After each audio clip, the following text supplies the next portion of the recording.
Hi friends, welcome to my YouTube channel science for railways. ఈరోజు మనం RRB group డీకి సంబంధించిన PYQ సిరీస్లో భాగంగా 11th సెప్టెంబర్ రోజు జరిగిన ఫస్ట్ షిఫ్ట్ పేపర్ గురించి మాట్లాడుకుందాం. ఓకేనా? సో డైలీ కూడా నేను 2 వీడియోస్ అప్లోడ్ చేస్తానని చెప్పాను. సో మండే మార్నింగ్ కల్లా మీకు 2 వీడియోస్ అనేవి కంపల్సరీగా వస్తాయి. ఆ 2 వీడియోస్ కూడా కంపల్సరీగా మీరు చూసి మీరు చూడటంతో పాటుగా అందరికి కూడా షేర్ చేయడం మర్చిపోవద్దు. ఓకేనా? సో దీంట్లో కూడా చాలా ఇంపార్టెంట్ సైన్స్ క్వశ్చన్స్ ఉన్నాయి. వాటన్నిటిని క్వశ్చన్ బై క్లియర్గా డిస్కస్ చేసుకుంటూ మనం ముందుకు వెళ్దాం. So let's get into our video. Our first science question is, ఇదిగోండి మనకి న్యూట్రియంట్స్ నుంచి అడిగిన క్వశ్చన్ అనమాట. What kind of diet does an adolescent require to develop a healthy reproductive system? ఒక అడాలసెంట్ అంటే కౌమార దశకు వచ్చిన వ్యక్తి ఒక మంచి హెల్దీ రీప్రొడక్టివ్ సిస్టమ్ని తన బాడీలో మెయింటైన్ చేసుకోవాలి అనుకుంటే తనకి ఏ రకమైన డైట్ ఇవ్వాలి అన్నాడు. సో ఫార్టిఫైడ్ విత్ ఐరన్ కాదు, న్యూట్రిషనల్లీ వెల్ బ్యాలెన్స్డ్.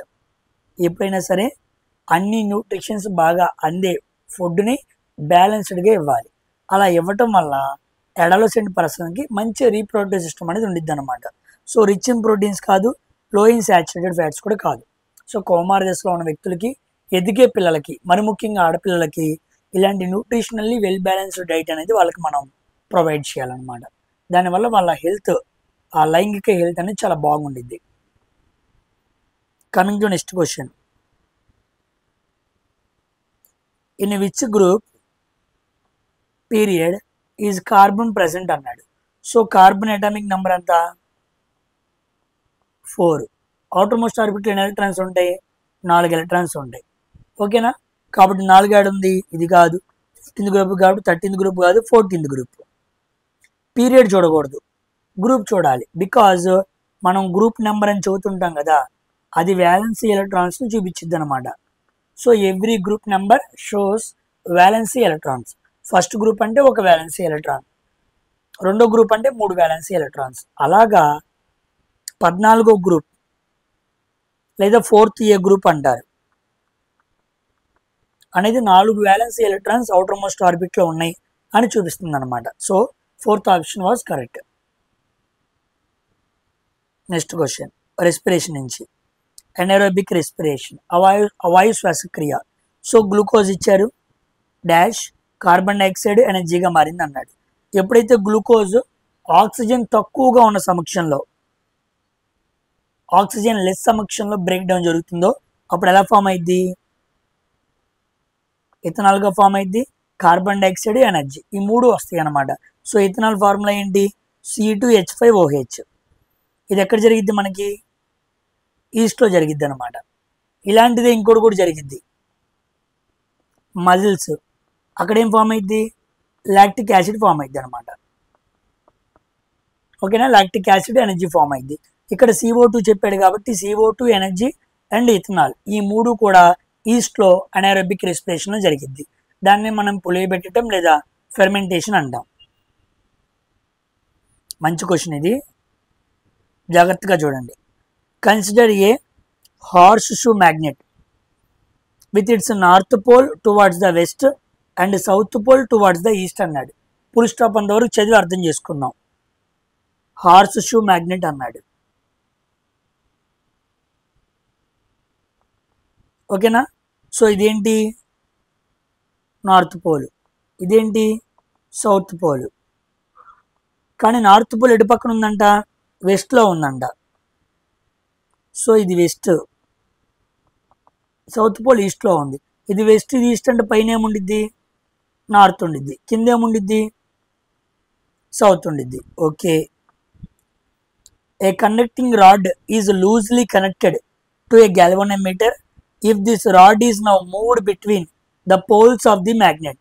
ఈ 2 పోల్స్ ఆఫ్ ది మ్యాగ్నెట్ మధ్యలో ఒక కండక్టింగ్ రాడ్ ఉందంట. కండక్టింగ్ రాడ్ని పెట్టాడు. వర్టికల్లీ డౌన్వర్డ్స్, అది డౌన్వర్డ్లో మూవ్ అవుతుంది. Moves vertically downwards. Okay. The direction of the induced current in it will be అన్నాడు. ఆ కండక్టర్ లోపల వెళ్ళే కరెంట్ డైరెక్షన్ ఏంటి అని అడిగాడు. సో ఇండ్యూస్డ్ కరెంట్ అన్నాడు. ఇండ్యూస్డ్ కరెంట్ దేనికి సంబంధించింది? జనరేటర్కి సంబంధించింది. జనరేటర్కి సంబంధిస్తే మనం ఏ రూల్ వాడాలి? ఫ్లెమింగ్ రైట్ హ్యాండ్ రూల్ వాడాలి. ఓకేనా? సరే, మీ రైట్ హ్యాండ్ తీసుకోండి. రైట్ హ్యాండ్ తీసుకొని మీ 4 ఫింగర్ అంటే బటన్ వేల్ని ఈ డైరెక్షన్లో చూపించండి. ఈస్ట్ డైరెక్షన్లో 4 ఫింగర్. మీ కుడి చేయి తీసుకొని మీ 4 ఫింగర్ని వెస్ట్ నుంచి ఈస్ట్ వైపు చూపించండి. అప్పుడు మీ మిడిల్ ఫింగర్ ఎటువైపు చూపించిద్ది? ఇలా సౌత్ వైపు చూపించిద్ది అనమాట. మిడిల్ ఫింగర్ అంటే 4 ఫింగర్ ఏమో మ్యాగ్నెటిక్ ఫీల్డ్ డైరెక్షన్ చూపిస్తే మిడిల్ ఫింగర్ ఏమో కరెంట్ డైరెక్షన్ చూపిస్తుంది. వాడు కూడా ఏమడిగాడు? The direction of induced current అన్నాడు. So north to south is the answer. ఓకేనా? మనకు మ్యాగ్నెటిక్ ఫీల్డ్ డైరెక్షన్ పెట్టుకొని కరెంట్ డైరెక్షన్ చూస్తే సరిపోయింది అనమాట. థంబ్ డైరెక్షన్తో అంత ఇంపార్టెన్స్ ఏమీ లేదు. వర్టికల్లీ డౌన్వర్డ్స్ అన్నాడు కాబట్టి ఇప్పుడు మాత్రం అది స్క్రీన్ లోపలికి ఉండిద్ది అనమాట. అలా లోపలగా ఉంటే అది డౌన్వర్డ్కి మూవ్ అవుతుంది అర్థం అనమాట. అంటే రిప్రజెంటేషన్ కోసం ఒకదాన్ని కాన్స్టెంట్లో పెట్టుకోవాలి. అప్పుడు మనకు క్లియర్గా అర్థమైంది. ఇక్కడ మీరు ఫోర్స్ని కాన్స్టెంట్గా పెట్టుకున్నారనుకో, మిగతా రెండింటి ద్వారా మీకు పర్ఫెక్ట్గా డైరెక్షన్ అనేది అర్థమైంది. So answer is north to south direction. ఓకేనా? కమింగ్ టు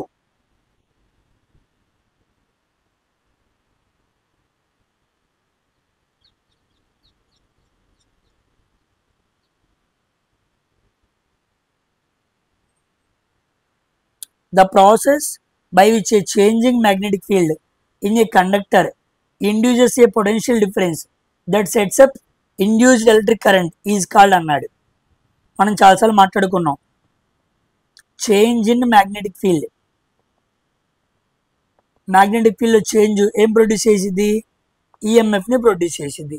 ఒకవేళ సర్క్యూట్ క్లోజ్గా ఉంటే ఆ ఈఎంఎఫ్ ద్వారా మనకి ఏం ప్రొడ్యూస్ అయ్యిద్ది? కరెంట్ ప్రొడ్యూస్ అయ్యిద్ది. మ్యాగ్నెటిక్ ఫీల్డ్లో చేంజ్ వల్ల కరెంట్ ప్రొడ్యూస్ చేస్తే మనం దాన్ని ఏమంటాం? ఎలక్ట్రోమాగ్నెటిక్ ఇండక్షన్ అంటాం. సో దీన్ని తీసుకొచ్చిన వ్యక్తి ఎవరు? ఫారడేస్. అందుకే Faraday's law of electromagnetic induction అంటారు. దాంట్లో ఫారడేస్ ఫస్ట్ లా, సెకండ్ లా, లెన్స్ లా ఇవన్నీ మనం మాట్లాడుకున్నాం ఆల్రెడీ. మ్యాగ్నెటిజంలో విన్న వాళ్ళకి అదంతా క్లియర్ కట్గా ఐడియా ఉండిద్ది. Second option is the right answer. Magnetism నుంచి 2 క్వశ్చన్లు అడిగాడు. What is the scientific name of baking soda?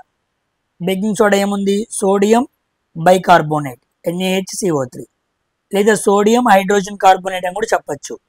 గుర్తుపెట్టుకోండి. ఇదేమో washing soda. First option is the right answer. Which of the following reactions is displacement reaction అన్నాడు. So displacement reaction ఏది అన్నాడు. First ఇది FeH2O, Fe3O4 ఇది కాదు, ఇది ZnCSO4 ఎస్, ఇది zinc. Zinc is more reactive than copper. అప్పుడు zinc ఏం చేసింది? SO4ని తీసేసుకుంది. జింక్ సల్ఫేట్ ఫామ్ అయింది, కాపర్ ఫామ్ అయింది. So second option is the right answer for this question. Displacement reaction అంటే ఇది అనమాట.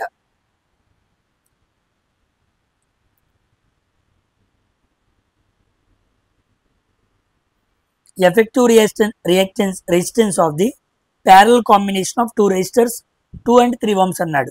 So R1 into R2 by R1 plus R2. So 2 into 3 by 2 plus 3 5, 6 by 5, 5 ఒకట్లు 5, 1 మిగిలింది 0 పెట్టుకుంటే 5 2 10, 1.2. Fourth option is the right answer.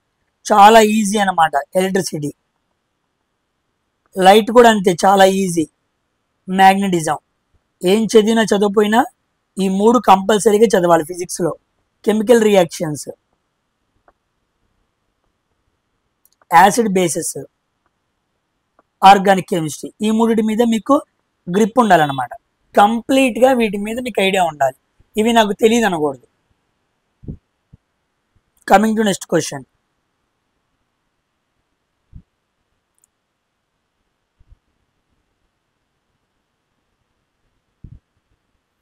an atom of element who with electronic configuration 2,8,8 అన్నాడు. 8 2 10 18. So 18 అంటే ఏంటి? Organ. So organ అనేది ఏ గ్రూప్లో ఉండిద్ది? 18th గ్రూప్లో ఉండిద్ది. 18th గ్రూప్ లేదా 0 గ్రూప్ అంటారు, 0th గ్రూప్ అంటారు. వీటిని మనం ఇనట్ గ్యాసెస్ అంటాం, జడవాయువులు అంటాం. అవుటర్ మోస్ట్ ఆర్బిట్లో 8 ఎలక్ట్రాన్స్ ఉంటే దాన్ని ఆక్టెట్ కాన్ఫిగరేషన్ అంటాం. సో ఆక్టెట్ కాన్ఫిగరేషన్ ఉన్నప్పుడు అది ఎలక్ట్రాన్ని లూజ్ అవ్వదు, అదేవిధంగా గెయిన్ అవ్వదు, అందుకే దాన్ని స్థిరంగా ఉండే గ్రూప్ అంటారు. So helium, neon, argon, xenon, radon అవన్నమాట. Helium, neon, argon, krypton, xenon, radon ఇవన్నీ కూడా 18th గ్రూప్లో ఉంటాయి. ఓకేనా?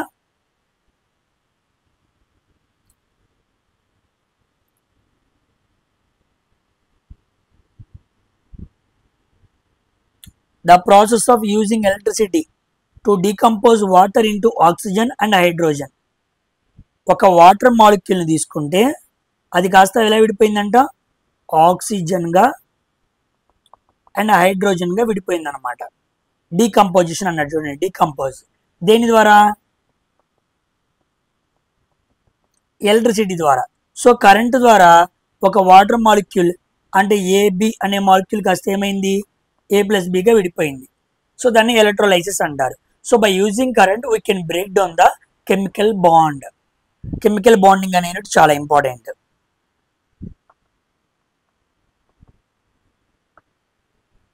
దానికి సంబంధించింది అనమాట. సో దాన్ని ఏమంటారు? ఎలక్ట్రోలైసిస్ ఆఫ్ వాటర్ అంటారు. కరెంట్ సహాయంతో వాటర్ని బ్రేక్ చేసి వాటర్లో ఉన్న ఆక్సిజన్ని, హైడ్రోజన్ని వేరు చేయడం. ఉదాహరణకి వాటర్ తీసుకోండి, H2O, ఇక్కడ ఆక్సిజన్ O2 ఉండిద్ది, hydrogen H2.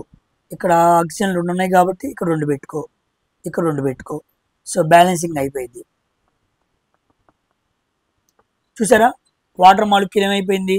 Oxygen and hydrogen మాలిక్యూల్గా విడిపోయింది. Coming to next question.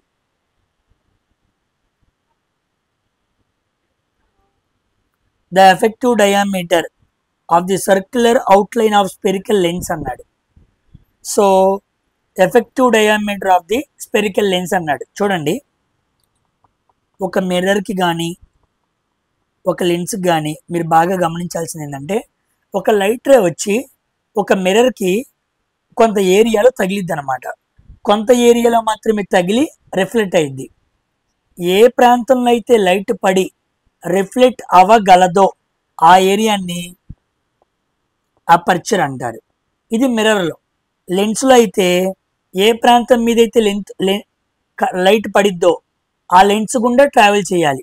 ఇక్కడేమో మిర్రర్లో రిఫ్లెక్ట్ అవ్వాలి, ఇక్కడేమో రిఫ్రాక్ట్ అంటే లోపలికి వెళ్ళాలి. సో లెన్స్ కానీ మిర్రర్ కానీ ఏ ప్రాంతంలో అయితే లైట్ పడి రిఫ్లెక్ట్ అవ్వటం కానీ లైట్ పడి లోపలికి వెళ్ళటం కానీ జరిగిద్దో దాన్ని అపర్చర్ అంటారు.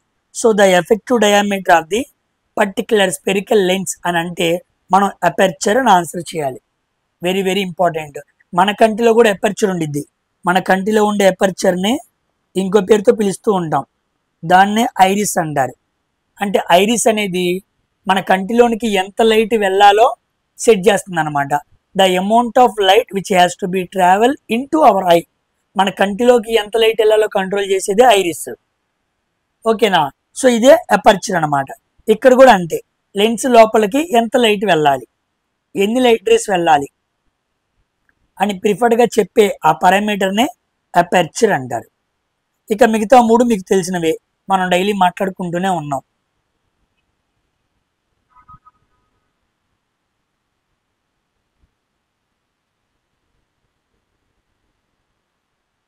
In the modern periodic table, elements present in one group have same number of అన్నాడు. ఒక గ్రూప్లో ఉన్న ఎలిమెంట్స్ ఏ నెంబర్ ఆఫ్ డాష్ని కలిగి ఉంటాయి అన్నాడు. ఇంకేముంది, సారీ, వ్యాలెన్సీ ఎలక్ట్రాన్స్ అన్నమాట. ఉదాహరణకి ఫస్ట్ గ్రూప్ అంటే ఒక ఎలక్ట్రాన్ వ్యాలెన్సీ, క్వార్టర్ మోస్ట్లో ఒకటే ఉండిద్ది. సెకండ్ గ్రూప్ అంటే 2 ఎలక్ట్రాన్స్ ఉంటాయి. థర్డ్ గ్రూప్ అంటే 3 ఎలక్ట్రాన్స్ ఉంటాయి. అంటే ప్రతి గ్రూప్లో గ్రూప్ నెంబర్ ఏం తెలియజేస్తుంది? Same number of valency electrons తెలియజేస్తుంది. So second option was correct అనమాట.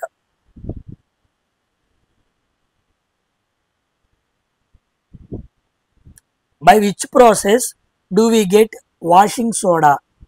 వాషింగ్ సోడా ఏ పద్ధతి ద్వారా వచ్చింది అన్నాడు. By reaction of NaCl NH3O NH3CO2. దీని ద్వారా ఫస్ట్ వచ్చేది మనకేంటి? Baking soda. ఇది కాదు. By heating NHCO3. ఇది కాదు. By mixing NaCO3. ఇది కాదు. బై రీక్రిస్టలైజేషన్ ఆఫ్ Na2CO3 అనేది ఆన్సర్ అనమాట. ఏంటి పద్ధతి అంటే సామాన్యంగా Na2CO3 అని మనకు కనపడింది కదా, ఇది ఇంప్యూర్ ఫామ్. అయితే దీనికి ఎప్పుడైతే మనం వాటర్ మాలిక్యూల్ కలుపుతామో అప్పుడు మనకి Na2CO3 10H2O ఫామ్ అయింది. ఇది ప్యూర్ ఫామ్. ఓకేనా? వాషింగ్ సోడా అంటే వాడి ఉద్దేశంలో ప్యూర్ ఫామ్ అనమాట. సో మనకి ఇంప్యూర్ ఫామ్గా ఉన్నది కాదు, వీ నీడ్ ప్యూర్ ఫామ్. అందుకే రీక్రిస్టలైజేషన్ జరగాలి. దట్ మీన్స్ వాటర్ని ఒక 10 మాలిక్యూల్స్ ఆఫ్ వాటర్ని కలపాలి. అలా కలపటం వల్ల అది ప్యూర్ ఫామ్లోకి మారింది. So answer is 4th option అనమాట. NaCl NH3CO2 ఈ 3 కలిపితే బేకింగ్ సోడా వచ్చింది, అమోనియం క్లోరైడ్ వచ్చింది. మనం గుర్తుపెట్టుకున్నాం, మనం చేసాం కూడా. దాని ద్వారా మనకి వాషింగ్ సోడా వచ్చింది. కానీ డైరెక్ట్గా వాడు వాషింగ్ సోడా అన్నప్పుడు మాత్రం ఇలాంటి పద్ధతిగా మనం వెళ్ళాలి. Good question.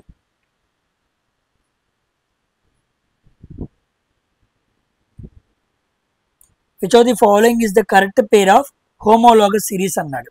హోమోలాగస్ అంటే CH2 గ్యాప్ ఉండాలి. ఆర్గానిక్ కెమిస్ట్రీలో ఎక్కువ అడుగుతుంది ఈ సిరీసే. ఓకేనా? దీని మీద మనసు పెట్టుకుంటే చాలు. చూడండి, C నుంచి C0 అయిపోతుంది, కాదు. ఇక్కడ C2 నుంచి 1 తీస్తే 1, 5 నుంచి 3 తీస్తే 2 CH2. ఓకే, CH2 వచ్చిందిగా. ఆన్సర్ సెకండ్ ఆప్షనే అవ్వాలి. ఎందుకైనా మంచిది. కిందకు చూద్దాం. Cలో 3లో నుంచి C తీస్తే C2 వస్తుంది, కాదు. ఇక్కడ 3లో నుంచి 1 తీస్తే C2 వస్తుంది, కాదు. C ఎప్పుడు 1 ఉండాలి, Hలు 2 ఉండాలి. కాబట్టి second option was correct.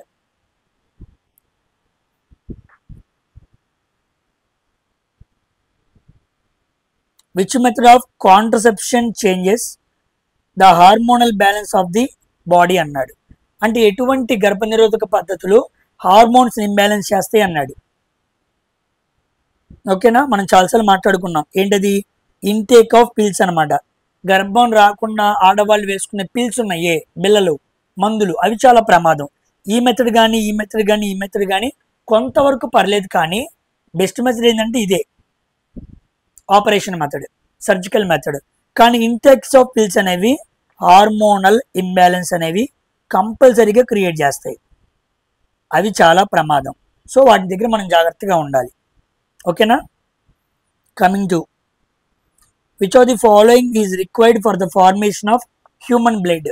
Human blood form అవ్వాలి అంటే మనకి ముఖ్యంగా కావాల్సిన మూలకం ఏంటి అన్నాడు. చూద్దాం. ఆప్షన్స్ ఏమున్నాయి? కాపరు కాదు, కోబాల్ట్ కాదు, iron. Yes, iron is very very important. Iron చాలా ముఖ్యంగా కావాలి. ఓకేనా? సో ఆడవాళ్ళకి బ్లడ్ లాస్ బాగా జరుగుతూ ఉండేది మంత్లీ. సో వాళ్ళకి ఎక్కువగా ఉండే రోగాలు ఏంటంటే ఒకటి బ్లడ్ లాస్ ప్రాబ్లం, ఇంకోటి థైరాయిడ్ ప్రాబ్లం. సో ఆడవాళ్ళకి ఐరన్ బాగా ఎక్కువగా తీసుకుంటూ ఉండాలి. సో మనకి ఆకుకూరల్లో ఐరన్ బాగా ఉండిద్ది. చక్కీలు అంటే శనగలు ఉంటాయి కదా, వాటిలో కూడా శనక్కాయలు ఉంటాయి కదా, వాటిలో కూడా ఐరన్ బాగా అందిద్ది అనమాట. సో ఐరన్ అనేది, అదేవిధంగా విటమిన్ B12, ఫోలిక్ యాసిడ్ ఇలాంటివి ఎక్కువగా తీసుకోవాలి ఆడవాళ్ళ ఫుడ్లో. ఇవి తీసుకోవటం వల్ల వాళ్ళకి మంచిగా రక్తం అనేది అందిద్ది అనమాట. అప్పుడు వాళ్ళకి మంత్లీ ఉండే ఆ లాస్ నుంచి వాళ్ళు తప్పించుకొని కాస్త యాక్టివ్గా ఉంటారు. So answer is iron. Iron is they మనం మాట్లాడుకున్నాం. అది మన బాడీకి ఎక్కువ కావాలా తక్కువ కావాలా? తక్కువ కావాలి. మైక్రో మినరల్ అది. లాస్ట్ షిఫ్ట్లో మనం మాట్లాడుకున్నాం మైక్రో మినరల్స్, మ్యాక్రో మినరల్స్ అని. మ్యాక్రో అంటే ఎక్కువ మొత్తంలో కావాల్సినవి, సోడియం, పొటాషియం, మెగ్నీషియం, సల్ఫైడ్ ఇలాంటివి అనమాట. Coming to next question.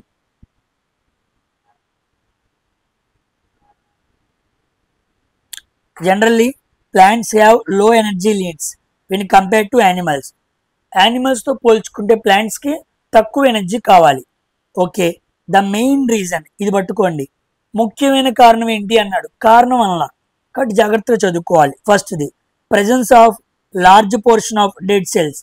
యానిమల్స్లో పోల్చుకుంటే అసలు యానిమల్స్లో డెడ్ సెల్స్ ఉండవులే, ప్లాంట్స్లో డెడ్ సెల్స్ ఉంటాయి. చనిపోయిన కణాలకి ఎక్కువ ఎనర్జీ అవసరమా? లేదు కదా. So first option is right. చనిపోయిన కణాలు ఎక్కువ ఉండటం వల్ల వాటికి ఎనర్జీ తక్కువ. నెక్స్ట్ యాబ్సెన్స్ ఆఫ్ మొబిలిటీ అన్నాడు, ఇది రైటే. జంతువులు మనుషులు కదులుతూ ఉంటారు కాబట్టి ఎనర్జీ కన్జంప్షన్ జరిగిద్ది, కన్జ్యూమ్ అయింది. కానీ ప్లాంట్స్ ఏమైనా కదులుతాయా? కదలవు కదా. కాబట్టి ఏమైంది, వాటికి మొబిలిటీ తక్కువ కాబట్టి ఎనర్జీ తక్కువ కావాలి. So both A and B అనమాట. చాలా మంది సిడి కూడా పెట్టేస్తూ ఉంటారు. చూడండి, plants release O2 during respiration. Plants O2ని బయటికి విడుదల చేయడం వల్ల తక్కువ ఎనర్జీ కావాలంటున్నాడు. కారణం అది కాదు. Next plants synthesis their own food. అవి ఎక్కువ ఫుడ్ని తయారు చేసుకుంటాయి కాబట్టి లో ఎనర్జీ కావాలి, లో ఎనర్జీ సరిపోయిద్ది అంటున్నాడు. అది తప్పే. అవి ఆహారాన్ని తయారు చేసుకుంటున్నాయి అనే కారణమో, ఆక్సిజన్ని బయటకు వదులుతున్నాయి, CO2ని పీల్చుకుంటున్నాయి అనే కారణాలు ఉన్నాయే, ఆ కారణాలు లో ఎనర్జీ నీడ్స్కి సంబంధించింది కాదనమాట. ఓకేనమ్మా, గుడ్ క్వశ్చన్, మంచి క్వశ్చన్, బాగా అడిగాడు.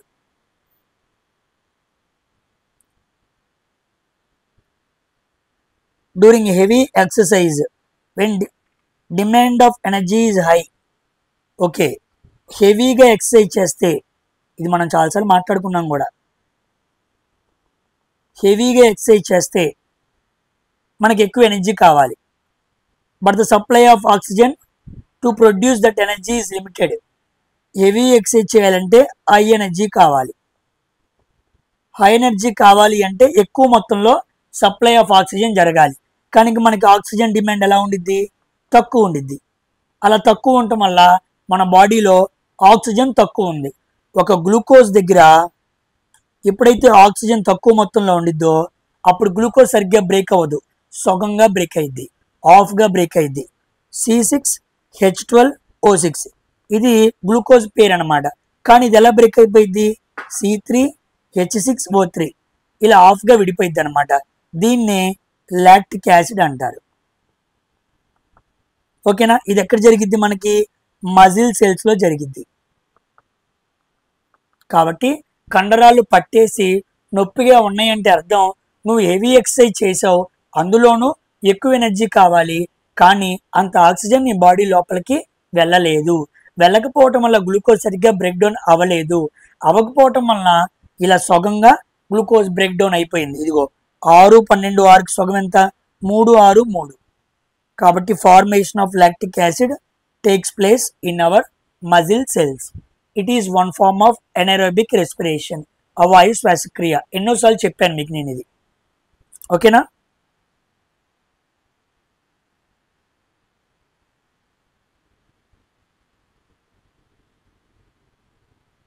For spherical mirror, when a ray is passed through a center of curvature, ఇది P, ఇది F, ఇది C. సెంటర్ ఆఫ్ కర్వేచర్ గుండా ఒక లైట్ రే వచ్చిందనమాట. ఇదిగోండి ఇలా వచ్చింది, ఇలా తగిలింది. ఎలా, the angle formed between the reflected ray and incident ray. ఇలా వచ్చింది కదా, ఇది ఇన్సిడెంట్ రే. ఇప్పుడు అది మిర్రర్కి తగిలినప్పుడు ఎలా వెళ్ళిద్ది, మళ్ళా సేమ్ వచ్చిన పాత్రలోనే వెళ్ళిపోయింది అనమాట. దీన్ని యాంగిల్ ఆఫ్ రిఫ్లెక్షన్ అంటారు. వచ్చిందేమో యాంగిల్ ఆఫ్ ఇన్సిడెంట్, వెళ్ళేదేమో యాంగిల్ ఆఫ్ రిఫ్లెక్షన్. కాబట్టి ఏ డైరెక్షన్లో వచ్చిందో అదే డైరెక్షన్లోకి వెళ్ళిపోయింది. కాబట్టి angle of incidents equal to angle of reflection. రెండు ఎలా ఉంటాయి, 0 degrees ఉంటాయి. ఎక్కడ, సెంటర్ ఆఫ్ కర్వేచర్ గుండా మాత్రం వెళ్తేనే. సో సెంటర్ ఆఫ్ కర్వేచర్ గుండా వెళితే మాత్రమేనే 0 degrees. ఓకేనమ్మా. Coming to next question.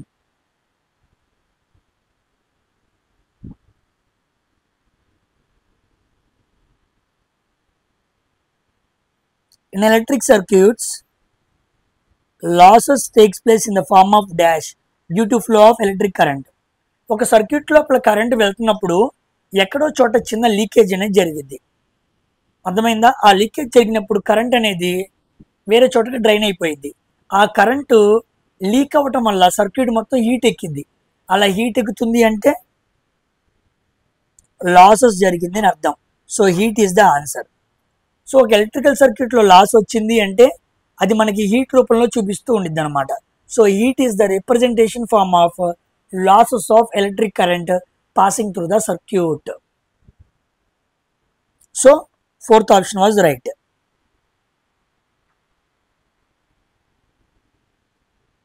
చూడండి ప్రాబ్లం వచ్చింది. If an object is placed at a distance of 5 centimeters from the pole of a given concave mirror. ఇచ్చింది concave mirror, object distance u equal to -5 centimeters, focal length, so focal length equal to 5/2, concave అని అడిగాడు minus తీసుకోవాలి, magnification అడిగాడు అంటే మనం m కనుక్కోవాలి. m equal to -v/u, మనకి v తెలియాలి. So let's find out v. 1/f equal to 1/u plus 1/v. Mirror కాబట్టి మిర్రర్ ఫార్ములా వాడుతున్నాను. సో 1/f అంటే రివర్స్ చేయాలి. -2/5 ఈక్వల్ టు -1/5 ప్లస్ 1/v. ఇది తీసుకొద్దాం. -2/5 plus 1/5 equal to 1/v. LCM 5, -2 plus 1, అప్పుడు -1/5 equal to 1/v. v equal to ఏమొచ్చింది? -5 వచ్చింది. దీన్ని తీసుకొచ్చి ఇప్పుడు దీంట్లో పెడదాం. సో -5 బై u వాల్యూ ఎంత? -5. సో మైనస్ +5/-5 క్యాన్సిల్ చేస్తే -1 వచ్చింది.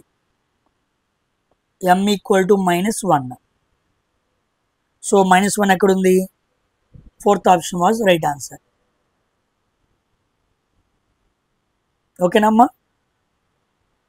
మనం ఆల్రెడీ నేను మిర్రర్కి సంబంధించి అదేవిధంగా లెన్సెస్కి సంబంధించి మంచి వీడియో, మీరు కండిషన్స్లో క్లారిటీగా ఉండాలని చెప్పి చాలా క్లియర్గా అన్ని దగ్గరికి చేసి వివరంగా మాట్లాడాను. అవి చూస్తే లెక్క చేయడం వచ్చింది, అట్ ద సేమ్ టైం వాటిలో ఫార్ములాస్ మాట్లాడాను, కన్ఫ్యూజన్ లేకుండా ఎలా అర్థం చేసుకోవాలని కూడా మాట్లాడాను. కంపల్సరీగా వీడియో చూడండి. ఒక గ్రూప్ డికి ప్రిపేర్ అయ్యే వ్యక్తికి లైట్లోని mirror and lenses topic very very important. మీరు మళ్ళా చూడండి, 1-2 సార్లు వినండి, మీకు క్లియర్గా అర్థమైంది. వీడియోస్లో ఉంది చూడండి. Ratio of sin I sin R is known as అన్నాడు. ఇంకేముంది? Refractive index.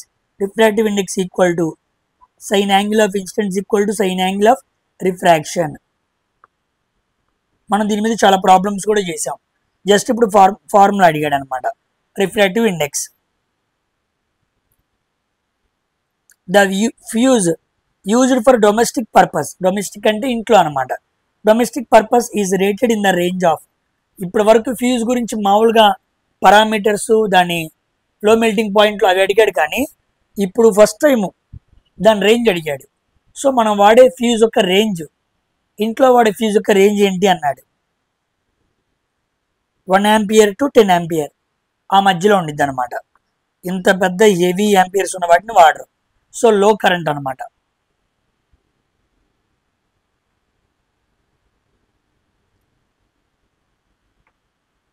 ఓకే. సో దీంతో 11th September జరిగిన ఫస్ట్ షిఫ్ట్ పేపర్ కూడా మనం కంప్లీట్ చేసుకున్నాం. మీ అందరికీ నేను ఇచ్చిన మాట హెరిడిటీ చేస్తానని చెప్పాను. దాని మీదే ప్లాన్లో ఉన్నాను. ఇది కాకుండా 20 minutesలో చిన్న చిన్న వీడియోస్, అప్పుడప్పుడు చిన్న చిన్న కాన్సెప్ట్స్, మొన్న మిర్రర్స్, లెన్సెస్ లాగా అవి కూడా చేస్తున్నాను. పేపర్స్ కూడా ఫినిష్ చేస్తాను. డైలీ టూ పేపర్స్ ఫినిష్ చేస్తే త్వరగానే అయిపోయింది. మీరు భయపడాల్సిన పని ఏమీ లేదు. Next November 17th exam postpone అయ్యిద్ది, ఎగ్జామ్ క్యాన్సిల్ అయ్యిద్ది, నోటిఫికేషన్ క్యాన్సిల్ అయ్యిద్ది, ఐటీఐలు మాత్రమే ఉండిద్ది, 10th వాళ్ళకి మాత్రమే ఉండిద్ది అని రకరకాల వాళ్ళు చెబుతున్నారు. October 28th ఆ టైం దాకా కోర్టే చెప్పలేదు, కానీ మన వాళ్ళు చెప్పేస్తున్నారు.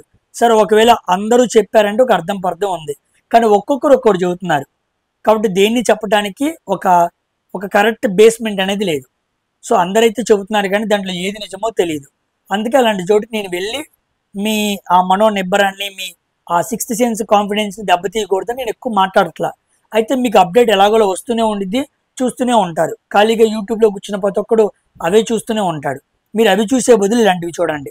నేను చెప్పాను కదా, ఏమైనప్పటికీ ఉద్యోగం రాయక తప్పదు, మనం ఎగ్జామ్ రాయక తప్పదు. కాబట్టి మా ఉద్యోగంలోకి వెళ్ళాలి, ఎగ్జామ్ రాయాలి. మనకి ముందు పెట్టినా, వెనకాల పెట్టినా, 10th పెట్టినా, ఐటీఐ పెట్టినా రాయడం తప్పదుగా. కాబట్టి ఎప్పుడైనా సరే ప్రతి ఎగ్జామ్కి ఉపయోగపడుతుంది. కాబట్టి చక్కగా చదవండి. మీ ప్రిపరేషన్లో ఏమాత్రం డైల్యూట్ చేసుకోమాకండి. ఓకేనా? మరొక వీడియోతో కలుద్దాం. Until then thank you very much for watching science for railways. Bye.